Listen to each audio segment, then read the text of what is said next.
एक अविस्मरणीय यात्रा। इंदिरा गोस्वामी। प्रोफेसर मीरा जकर और मैं काजीरंगा राष्ट्रीय उद्यान से लौट रहे थे। हम वहाँ घूमने गए थे। हम दोनों दिल्ली विश्वविद्यालय के भारतीय भाषा विभाग में कार्यरत काम करते हैं और असम के छात्रों द्वारा आयोजित एक सम्मेलन में शामिल होने के लिए असम गए थे। हमें अंधेरा होने के पहले गुवाहाटी पहुंचने की जल्दी थी। मीरा जकर का कहना था कि उन्हें जंगली जानवरों से डर नहीं लगता, लेकिन आतंकवादियों से वह निश्चित रूप से भयभीत रहते हैं। उनके एक बहुत ही प्यारे दोस्त को पंजाब में इन्हीं आतंकवादियों ने ख़त्म कर दिया था। वे मुझसे बार बार पूछ रहे थे, क्या आप इतने सुंदर प्रदेश में आतंकवाद पर काबू पाने में सफल रही हैं? मैं समझ नहीं पा रही थी कि उन्हें क्या जवाब दूं, क्योंकि रास्ते में हमें कई चेक पोस्ट पर रोका गया था और जांच करने के लिए हमारे चेहरों पर टॉर्च की रोशनी डाली गई थी। मैं कार में बैठी खिड़की से बाहर देख रही थी, लेकिन मेरा मन वापस काजीरंगा के पर्यटक गृह के बरामदे में विचर रहा था, जहां मैं बिजुली बास के झुरमुटों में से बहती हवा की सरसराहट सुन रही थी। वह मूगा रेशम का एहसास दे रही थी। मुझे चांद की चांदनी में वह विशालकाय उल्लू भी दिख रहा था, जो एक चटियन पेड़ पर बैठा था और जिसका सर उसके धड़ से बड़ा दिख रहा था, जैसे कि नवजात शिशु का होता है। मीरा जकर को आतंकवादियों की चिंता ही खाई जा रही थी। किसी ने उनसे कह दिया था कि पंजाब के बब्बर खालसा और जम्मू कश्मीर के JKLF से जुड़े आतंकवादी असम के जंगलों में घुस आए हैं और यहाँ के स्थानीय गुटों से मिल गए हैं। हम राष्ट्रीय मार्ग पर तेजी से आगे बढ़ रहे थे। मार्ग के दोनों तरफ कुछ फासले पर पहाड़ियाँ थीं। धान के खेत अपने पूरे यौवन में थे। उनका सुलहनापन सोने को मात दे रहा था। कहीं कहीं वे बड़े विनम्र भी दिखते थे, जैसे कि पौधों के गेरुए चिवर के ढके हों या अंधेरे की बाहों में सिमटकर छिप जाना चाहते हों। रह कर मार्जिकर जी चौंक जाते, गोया कहीं गोली चल रही हो। फिर वह अपने सपनों में खो जाते। हालांकि उनकी उदास नज़र कार की खिड़की में से बाहर का दृश्य देख रही होती, जहाँ खेत या जंगल थे और जंगलों में कपास, खैर, सीसू, होलोंग, बोगीपोमा, बकुल और शीशम के पेड़ लगे थे। संध्या का समय होने के कारण शीशम रेशम की चिंदियों से लिपटा दिखता और सुबह ऐसा लगता जैसे सूरज उन्हें उघाड़ना चाह रहा हो और एक जादूगर की तरह चिंदियों की हिरन की खाल में परिवर्तित कर रहा था। ड्राइवर ने ही चुप्पी तोड़ी। पिछले साल यह सड़क खून से सनी रही। हमेशा यहाँ दोनों तरफ से मशीन गनें चलती थीं और हथगोले फेंके जाते थे। अब यहाँ शांति है। अब किसी के हाथ में बंदूकें नहीं दिखती। सच कह रहा हूँ, जैसे नरम गलीचे के नीचे सब कुछ दब गया था। खून के धब्बे, अस्त्रों के ढेर, बारूद की गंध। मिर्जाकर बोले, बेशक हमें हथियार नज़र नहीं आ रहे हैं, लेकिन काजीरंगा में वन विभाग के अधिकारी अहमद ने हमें बताया नहीं था कि पशुचारों के पास विदेशी हथियार हैं, जिनमें 470 अमेरिकी कार्बाइन भी शामिल है। उन्होंने यह भी बताया कि कुछ तस्कर मोरी टिफू में पकड़े गए थे और 2 पशु चोरों को गोली मार दी गई। मार्जिकर ने अस्त्र शस्त्रों का गहन अध्ययन किया है और अब वह प्रथम विश्व युद्ध से संबंधित किस्से सुन रहे थे। उधर हमारा ड्राइवर रमाकांत भी सीमांत क्षेत्रों में पशुचारों के किस्से सुनाने लगा। रमाकांत पक्की उम्र का आदमी था और गंजे हो रहे अपने सर को सूरज से बचाने के लिए नेपाली टोपी पहने हुए था। वह छोटे कद का था पर मजबूत था। उसकी गर्दन उसकी कमीज के कॉलर में छिपी हुई थी। घाटी के अन्य बोडो लोगों की आंखों की तरह उसकी आंखें छोटी थी, मूछें बिल्कुल पतली। बढ़िया ड्राइवर था वह। ब्रेक या क्लच तो कभी कभी इस्तेमाल करता था, लेकिन मेरा मन कहीं और था। मैंने गोला बारूद या आतंकवादियों पर बिल्कुल ध्यान नहीं दिया। मैं कार की खिड़की के बाहर साया साया की आवाज़ के साथ पीछे छूटते पेड़ों को देख रही थी। मैं बेलाई के शानदार पेड़ों को देख रही थी जो काई से एक तरह ढके हुए थे, जैसे लंबी पूंछ वाले बंदरों की टांगें बालों से ढकी रहती हैं। कई प्रकार के पेड़ थे जिनकी बेलें मूंगा रेशम को अपने में लपेटे थी। कुछ पेड़ उन आलीशान खंडहरों की तरह दिख रहे थे जहाँ बड़े बड़े मकड़ी के जाले झिलमिल करते फैले रहते हैं। चारों तरफ हरियाली थी, कहीं खूब घनी, जिससे मुझे नन्ही पूथी मछली की याद हो आती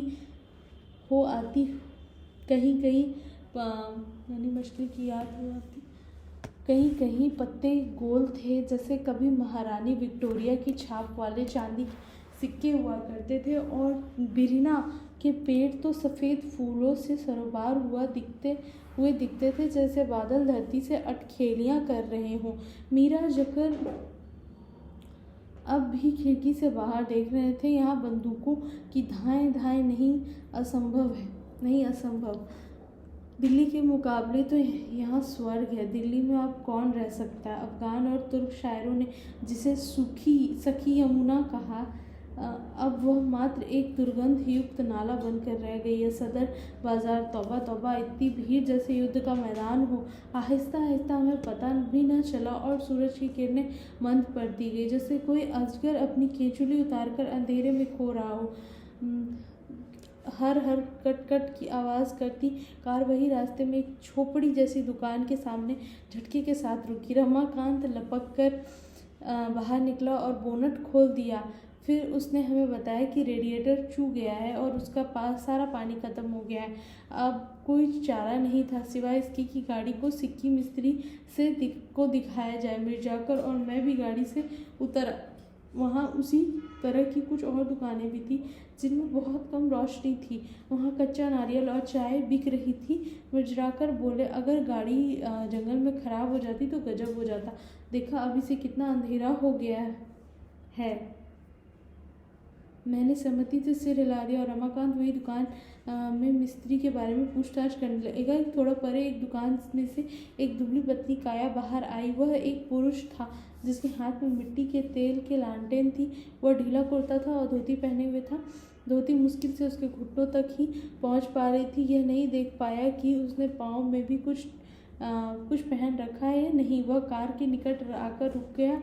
उसके बाल लंबे थे और उन्हें जूड़े की शक्ल में बांधे रखा था। जूड़ा नीचे की ओर झूल रहा था। वह एक बूढ़ा व्यक्ति था जो काफ़ी कमज़ोर दिख रहा था। लालटेन थोड़ी ऊंची करते हुए बोला, गाड़ी खराब हो गई है। 7 मील दूर एक दुकान है, रुकिए, मैं आपके लिए किसी कार को रोकता हूँ। ड्राइवर उसमें बैठकर वहाँ से मिस्त्री को ला सकता है। आप मेरी दुकान में बैठिए और गर्मा गर्म चाय पीजिए, पान भी मिल जाएगा। वह सड़क के बीचों बीच खड़ा था और अपनी लालटेन जला रहा था। उसके बालों का जूड़ा उसके कंधों पर सरक के आया था। मंद रोशनी में वह प्रेत सा दिख रहा था। मिर्जाकर और मैं उसी दुकान में घुस गए। बांस के एक डंडे से एक और लालटेन लटक रही थी जिसकी चिमनी टूटी हुई थी और बेहद गंदी भी हो रही थी। लकड़ी की एक बेंच के नीचे एक पुराना स्टोव पड़ा था और कुछ जंग खाए डिब्बे भी थे। कच्ची दीवार पर एक कैलेंडर लटक रहा था जिसमें एक श्वेतांगना का चित्र था। श्वेतांगना सिगरेट पी रही थी। हम बेंच पर बैठ गए। भीतर की कोठरी से एक महिला आई।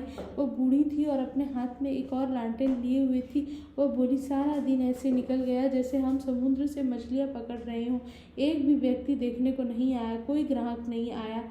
मैंने विस्मय से पूछा, सड़क के दोनों तरफ अब ढेर सारी दुकानें हैं। वह बोली, उन्हें ग्राहकों को अपनी ओर खींचना आता है, वहाँ गाना भी बजता है। फिर वह मेरे और निकट आ गई और फुसफुसाने लगी, वे सब कुछ बेचते हैं। हम भगत लोग हैं। हम तस्वीर को लेकर भी तस्वीर को लेकर भी मेरा पति को का हमारे बच्चों से काफ़ी झगड़ा हुआ।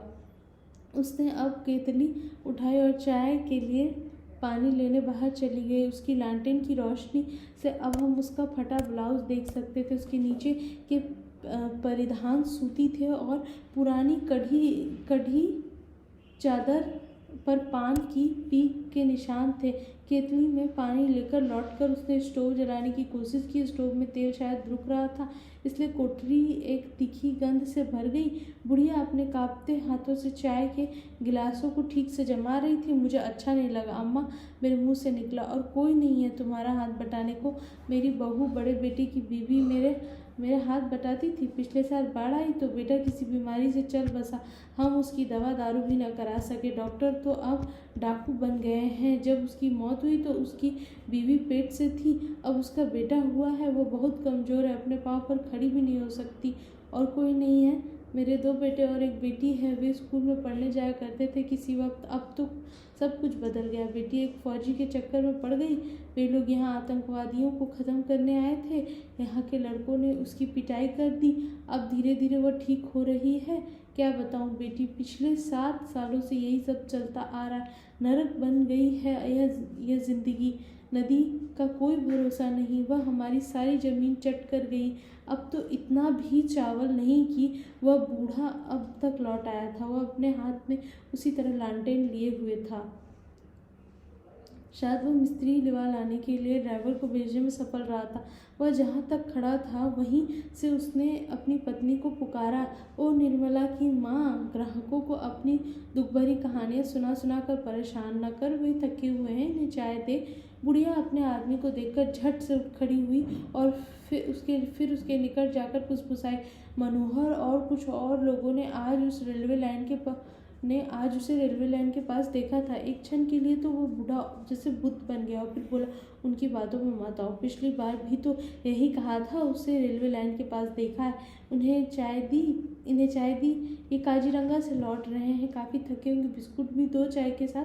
बिस्कुट वो कहाँ से दूँ? सारा पैसा तो पिछले हफ्ते चीनी और चाय की पत्ती लाने में लग गया। मिर्जाकर और मैं एक साथ ही बोल उठे, नहीं कोई ज़रूरत नहीं है बिस्कुट की, दूध के बिना भी चाय चलेगी। बुढ़िया चाय तो तैयार कर रही थी, पर उसके मुंह से कुछ अस्फुट भी निकल रहा था। भगवान ही जानता है मैं यह दुकान कैसे चलाती हूँ। पिछले 7 सालों में नदी हमारी सारी ज़मीन हड़प गई। वहाँ सड़क के किनारे बाढ़ राहत वालों ने अपने तंबू लगाए थे। बस 100 रुपया देकर हम लोगों का मुंह बंद कर दिया। बूढ़ा चिल्लाया, बुढ़िया जवान को लगाम देगी कि नहीं? लेकिन बुढ़िया का बुदबुदाना बंद नहीं हुआ। वह कहती गई, इस बूढ़ों को उनके पाँव छूते शर्म आती है। सरकार ने राहत के लिए जो पैसा दिया था उसे वे खुद ही खा गए। हाय, पिछले 7 सालों में क्या कुछ नहीं हुआ हमारे साथ। और यह आदमी अपने दिमाग में पुराने फितूर पाले इधर उधर फुदकता फिरता है। अगर परिवार में कोई बड़बड़ुआ होम राज्य का मंत्री हुआ भी, जिसकी छड़ी का सिरा सोने से मड़ा रहता और छाते का हैंडल चांदी का होता, या तो एक शानदार दीवान पर बैठता था, तो उससे क्या हुआ? मैं बार बार इसे कहती रहती हूँ, लेकिन यह है कि किसी कर्मचारी से मिलता ही नहीं, और इसी वजह से हम पिछले 7 सालों से यातना भुगत रहे हैं। कृपा करके सरकार को बताइए कि हमारी क्या हालत हो रही है। जब कभी भी बूढ़े ने गुस्से में से उसकी ओर देखा, फिर हमें संबोधित करते हुए बोला, आप इसका ख्याल ना करें। जब भी यहाँ ग्राहक आते हैं यह इसी तरह बड़बड़ाने लगती है। इसका बस चले तो ये टूरिस्ट लोगों को काजीरंगा के बजाय बाढ़ से बर्बाद हुए लोगों से मिलवाने को ले जाए। वे बिल्कुल पशुओं की तरह रहते हैं। अब उसने उसकी ओर घूर कर देखा और आदेश देता हुआ बोला, उठो, पहले इन्हें चाय दो, जल्दी। चाय में अदरक डालना न भूलना। अगर अदरक नहीं है तो तेजपत्ता की 1-1 पत्ती डाल दे। ठीक उसी समय मेरी निगाह दीवार से लटकते दोतारा पर पड़ी। मैं तब तक उसे नहीं देख पाई थी, क्योंकि वह उस बेंच के पीछे था जिस पर हम बैठे थे। वहाँ दीवार से सटी और भी बहुत सी चीज़ें थीं, बोरियां, कनस्तर और नारियल के खोल। उन्हें देखकर मुझे हैरानी हुई। दोतारे पर काफ़ी नक्काशी की हुई थी। लगा उसकी देखभाल ठीक ही होती है। इस दोतारे को कौन बजाता है दादा? बूढ़े व्यक्ति के चेहरे पर यह प्रश्न सुनते ही रौनक आ गई। इससे पहले मैं यह कल्पना भी नहीं कर सकती थी कि वह इस तरह मुस्कुरा सकता है। कहने लगा, डिफलू नदी के तट पर जो लोग नामघर देखने आते थे वे मेरे इस यंत्र से परिचित थे, लेकिन अफसोस कि नदी अपने तट पर बनने कई नामघरों को निगल गई। अरीम राह, होला पर, कोहारा, मिहीमुख, इन तमाम जगहों पर रहने वाले लोग मेरे दोतारा को जानते थे। और ब्रह्मपुत्र के पार बेहाली के लोग भी मेरे गीतों के प्रशंसक थे। बुढ़िया ने अब तक अदरक कूट लिया था, कुछ झुंझलाकर बोली, यह बुढ़ा अब नकासीदार सी से जड़ी पालकी की डींग मारेगा। बेटे को गए 2 महीने हो रहे हैं। वह भूखा बेहाल रेल की पटरी के पास कहीं हमारा इंतजार करता होगा, पर यह बुढ़ऊ तो उसके बारे में सुनना ही नहीं चाहता। बूढ़े व्यक्ति ने इस पर घुड़की भरी बकवास बंद कर, बुढ़िया 2 कप चाय बनाने में तुम्हें सालों लग गए। प्रोफेसर मिर्जाका एकाएक बोले, मैं तुम्हारा दोतारा सुनूंगा, क्यों नहीं? बूढ़ा तो जैसे पहले ही से ही तैयार था। आपके मिस्त्री को आने में कुछ वक्त तो लगेगा ही। जो लोग यहाँ चाय पीने आते हैं मेरे गीत जरूर सुनते हैं। ग्राहकों की बात कर रहे हो? पिछले कई दिनों से यहाँ कोई ग्राहक आया है? कारें भले ही ढेरों गुजरती हैं। बुढ़िया का बड़बड़ाना जारी था, मैं ग्राहकों को चाय बना देती हूँ। तुम रेल की पटरी पर जाओ और उससे देखो, लालटेन साथ लेते जाओ। तुम्हारा क्या, तुम तो एक बार गप्पे हाँकने और गीत सुनाने बैठ गए तो बैठे ही रहोगे। मैं यह कहानी पहले ही सुना चुका हूँ। कुछ महीने पहले क्या इसी तरह की अफवाह नहीं उड़ी थी? बूढ़े ने उसके हाथों से चाय के गिलास लेते और उन्हें आदरपूर्वक हमें सौंपते हुए प्रतिकार किया, फिर बड़ी तसल्ली से बोला, अपनी चाय लीजिए, मैं अभी शुरू करता हूँ। एकाएक एक युवती लंगड़ाती हुई सी वहाँ आ पहुँची। वह बड़ी मुश्किल से छड़ी के सहारे चल पा रही थी। उसके बाल लंबे रेशमी थे। उसे देखते ही बूढ़ा और बुढ़िया उस पर चिल्लाए, क्यों आई है अब यहाँ कुतिया? हम फौरन ताड़ गए कि यह वही लड़की है जिसका भारतीय सेना के एक सैनिक के साथ चक्कर चला था। ये सैनिक इस इलाके में आतंकवादियों का सफाया करने आए थे। चाय वाकई बढ़िया थी। बूढ़े व्यक्ति ने अपना दोतारा उतारा और उसकी तान साधते हुए बोला, काजीरंगा में आपको शेर देखने को मिले। लोगों का कहना है कि सन 1966 में केवल 2 ही शेर थे। अब 60 के करीब हैं। गैंडे पहले सिर्फ 300 थे, अब 1500 हो गए हैं। 500 के करीब हाथी भी हैं। हमें कुछ हाथी देखने को मिल गए थे। मैंने कहा, क्या वे कभी कभार यहाँ भी आ जाते हैं? अब नहीं आते, क्योंकि गाड़ियाँ काफ़ी आती जाती रहती है। बाढ़ आने से पहले तो वे हमारे धान के खेतों में भी चले आते थे और हम सब किसान मिलकर उन्हें भगाने में जुट जाते थे। शेर अब भी आ जाते हैं। आपको पता है कुछ ही रोज पहले क्या हुआ है? दिमुई गुड़िया महंत का हाथी सड़क किनारे के एक ताल के निकट एक पेड़ से बंधा हुआ था। अब वह बहुत ही शरीफ था। जब कभी उसे डिफलू में नहलाने के लिए जाया जाता, वह वहाँ लड़के लड़कियों से खेलता रहता। वह उस दिन ताल के पास लेटा हुआ था कि शेर ने उस पर हमला बोल दिया और उसके पिछले हिस्से से गोश्त का बहुत बड़ा टुकड़ा खींच ले गया। हे भगवान! हम सारे भय के चिल्ला उठे। फिर क्या हुआ? हाथी तो सर्वज्ञ प्राणी है ना। आपको हमारे यहाँ के मारिया क्रांति के बारे में पता ही होगा। जब वैष्णवों ने अहोम राजाओं के खिलाफ युद्ध किया था, वह एक हाथी के कारण ही हुआ था। हाथी? हाँ, एक दुबला पतला डगमगाता सा हाथी। यह राजा लक्ष्मण सिंह के जमाने की बात है। राजा बुढ़ा था, लेकिन तभी सिंहासन पर बैठा था। अपने मंत्री कीर्तिनाथ बड़बड़ुआ से उसकी काफ़ी पड़ती थी। इत्तेफाक से अहोम राजाओं में लक्ष्मीनाथ और गौरीनाथ बहुत ही बदसूरत थे, पूरे अफीमची थे, इसीलिए अपनी आंखें मुश्किल से ही खुली रख पाते थे। गौरीनाथ की आंख एक मछुआरिन पर थी। मछुआरिन डिफलू के किनारे ही रहती थी। अब वह अपनी पालकी से वहाँ जाता और घंटों वहाँ उसके घर के बाहर इंतजार करता रहता, जबकि वह हाथी वाली बात का क्या हुआ, मैंने पूछा। कीर्तिनाथ बड़बड़ौआ की माओ मारिया के महंत से लगती थी। कानून यह कहता था कि महंतों को हर साल राज दरबार में हाथी भेंट करने चाहिए। एक बार इन महंतों ने बड़बड़ौआ को एक बीमार हाथी भेंट में दे दिया। हाथी लड़खड़ा रहा था। मंत्री की जैसे ही उस चीज़ें हुए बीमार पशु पर नजर पड़ी, वह बौखला उठा। उसने हाथी के हाथ के साथ आए महंत के कान काट लिए। बुढ़िया से यह सहन नहीं हुआ। वह बीच में ही बोल पड़ी, कान काट लिए? अरे बुढ़े, भगवान के लिए अपनी लालटेन उठाओ और जाओ उसे देखो, कहीं वह बेचारा मिलिट्री की गोलियों से घायल न पड़ा हो। बूढ़े व्यक्ति ने अपनी बात जारी रखी, जैसे कि उसने बुढ़िया को सुना ही न हो। अगहन के इस महीने में 9,000 माओमारिया सैनिकों ने कीर्तिनाथ को बंदी बना लिया। यह तब रंगपुर जा रहा था। यह सब उस हाथी के कारण ही तो हुआ, उस बीमार हाथी के कारण। हम वहाँ बैठे चाय सुलगते रहे और बूढ़े व्यक्ति की बातें सुनते रहे। रमाकांत थोड़ी देर के लिए आया। वह अपनी चाय पीकर चला गया। जाते जाते कहता गया, काम लंबा है, 1.5 घंटा तो लगेगा ही।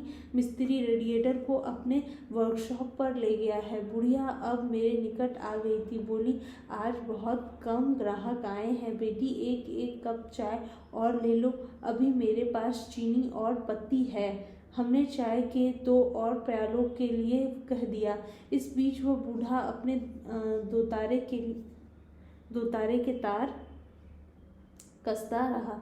फिर बोला, मैं मुश्किल से ही दोतारे को बाढ़ से बचा पाया। अब इस इलाके में कोई ऐसा व्यक्ति नहीं है जो इस तरह का दोतारा बना सके।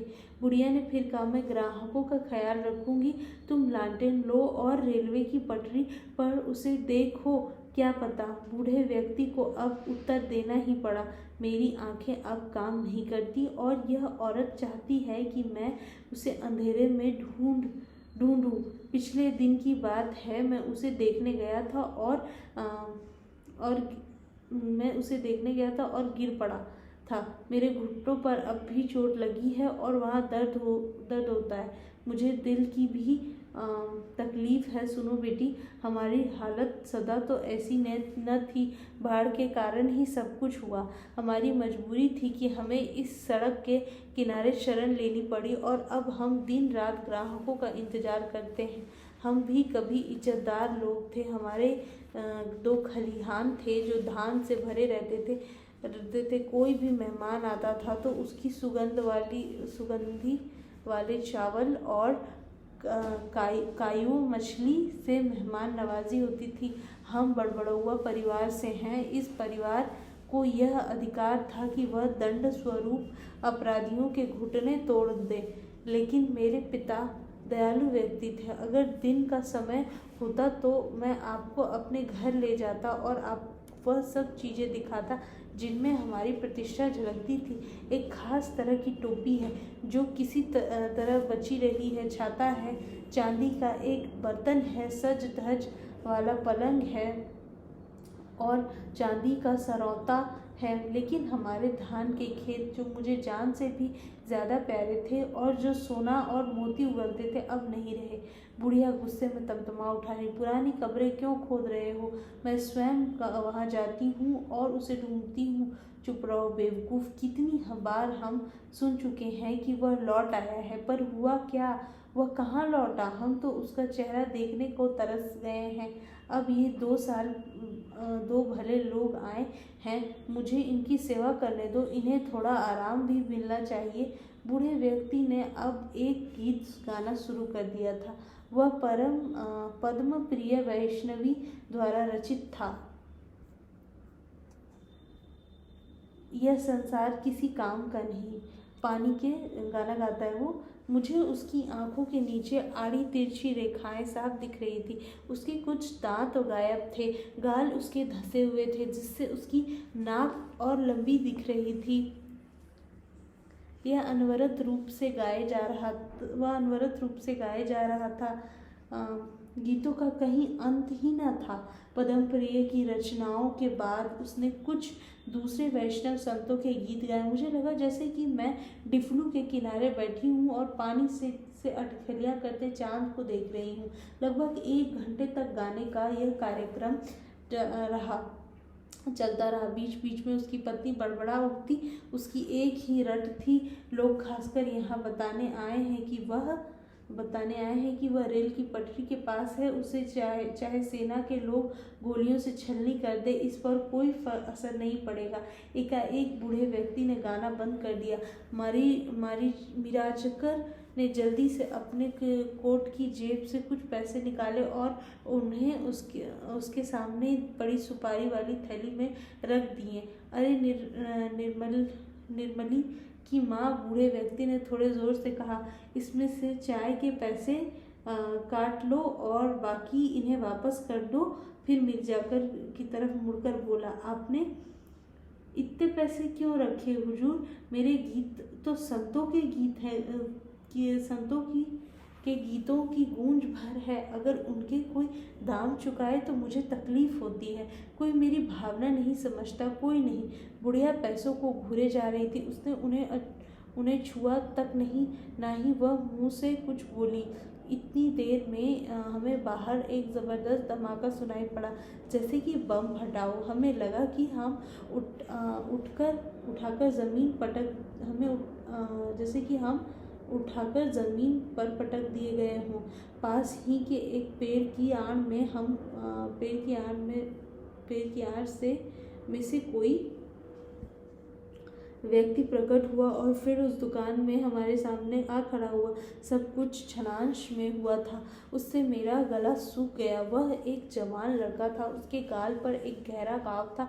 आँख से लेकर होठ तक वहाँ शायद गोली लगी थी या तेज चाकू ने अपना काम किया था। घाव से खून रिस रहा था। उसके होठों के नीचे का मांस अलग हुआ दिखता था, जिससे लालटेन की कपकपाती रोशनी में उसके दांत साफ छलक रहे थे। मैं उस बुढ़िया के निकट हो गई। उसका हाथ मैंने अपने हाथ में ले लिया और उसे कसकर थाम लिया। हम दोनों काँप भी रही थी। लड़का काली जीन्स और खाकी जैकेट पहने था, पर उसके हाथ में कुछ था, रिवॉल्वर। वहाँ की रोशनी खास तो न थी, फिर भी रिवॉल्वर का मुंह दिख रहा था। बुढ़िया पागलों की तरह चिल्लाने लगी, अरे मेरे बेटे, मैंने तो तुम्हारे बाप को 100 बार कहा कि जाओ उसे देखो, वह रेल की पटरी के पास होगा। आ बेटे आ। क्या हुआ तुझे? इस तरह खून क्यों बह रहा है? उसका शरीर अब बुरी तरह काँप रहा था और वह सिसक रही थी। एकाएक लड़के की नज़र उसी लड़की पर पड़ी जो कोने में बैठी भय के मारे काँप रही थी। वह गोली की तरह उस पर टूट पड़ा। उसने उसे भालों से पकड़ लिया और उसके पेट पर मुक्के मारने लगा। मैं तेरे इस पेट का मलीदा बना दूंगा। इस पेट में उस फौजी के जिस हरामी पिल्ले को पाल रही हो, उसे भी ख़त्म कर दूंगा। अरे गंदी कुतिया, एक भारतीय सिपाही से प्रेम रचाती हो तू। और वह उसके पेट पर अब लातें बरसा रहा था। परिणाम उसका रक्त मिश्रण भ्रूण तक पेट से बाहर निकल पड़ा था। अरे बाप रे बाप, यह तो उसे मार ही डालेगा। बूढ़े दंपति ने गुस्से से अंधे हुए युवक को परे ठेलने की कोशिश की। युवक ने अपने माँ बाप की तरफ देखा तक नहीं। फिर उसकी नज़र अपने बाप के सामने पड़े पैसों की ओर गई और वह उन पर एकाएक लपका। बूढ़ा चिल्लाया, ये मेरे पैसे नहीं हैं बेटा, बेटे ये इन ग्राहकों के हैं, इन्हें लौटा दो। युवक ने बाप की बात पर कोई ध्यान नहीं दिया। वह जैसे अपने से कह रहा था, पोचर लोग एक अमेरिकी कार्बाइन बेच रहे हैं। पुरानी तो है, तो जरूर है, पर है मजबूत। इस पैसे से मैं फिर हमें संबोधित करते हुए बोला, आप आसानी से कुछ और रकम दे सकते हैं तो लाइए, निकालिए, मेरे पास समय नहीं है। हम विमुट से एक दूसरे की ओर देखने लगे। वह अंधड़ की तरह आया था और अंधड़ की तरह ही जाने को हुआ, जैसे काली अंधियारी रात में बिजली चमक रही हो। बूढ़े के होठों पर अब एक प्रकार की मुस्कुराहट दौड़ गई थी। अपने जीवन में मैंने पहले कभी ऐसी मुस्कुराहट नहीं देखी थी। मिर्जाकर और मैं अब गुवाहाटी की ओर बढ़ रहे थे। हम में से कोई कुछ न बोला, जैसे कि हम एक अंतहीन अंधियारी सुरंग में से गुजर रहे हों। अब पढ़ेंगे बघेई।